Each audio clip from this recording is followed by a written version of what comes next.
వెంకటాచల క్షేత్రం గురించి చెప్తూ పెద్దలు ఒక మాట అంటారు. స్కంద పురాణంలో ఈ విషయం గురించి ప్రస్తావన ఉంది.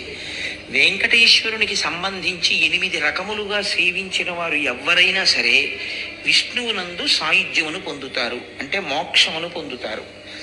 అది వెంకటేశ్వర స్వామి వారిని ప్రత్యక్షముగా పూజించగలగడం. అంటే ఆయనని ఒక మూర్తిలోకి ఆవాహన చేసి, అది ఫోటో అన్న భావనతో, అది ఒక మూర్తి అన్న భావనతో కాకుండా ఈయనే శ్రీ వెంకటేశ్వరుడు అన్న భావనతో సేవించగలుగుట. రెండవది ఆయనను స్మరించుచుండుట. వెంకటేశ్వరుని గురించినటువంటి స్మరణ, అందుకే స్మరణాత్ ఇష్టవర్షిణం.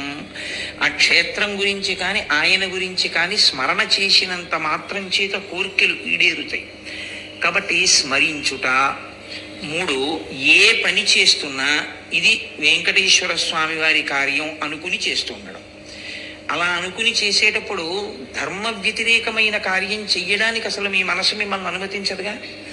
కాబట్టి ఏ కార్యం చేస్తున్నా ఇది వెంకటేశ్వర స్వామి వారి కార్యాన్ని నేను చేస్తున్నానన్న భావనతో చెయ్యడం.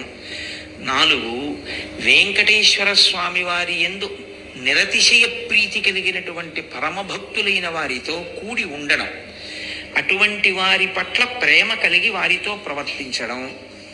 5, వెంకటేశ్వర సంబంధమైనటువంటి విశేషములను పరమ భక్తి కలిగినటువంటి వారి నోటి గుండా ప్రవచనం జరుగుతున్నప్పుడు లేదా వారు పలుకుతున్నప్పుడు, అటువంటి భక్తులైన వారు మీతో ఏకాంతమునందు సంభాషించవచ్చు, అన్ని వేళలా ప్రవచనమే అక్కర్లేదు. అటువంటి మాటలు విని చాలా సంతోషాన్ని పొందగలిగినటువంటి స్థితిని పొంది ఉండుట. కాబట్టి అక్కడికి 5.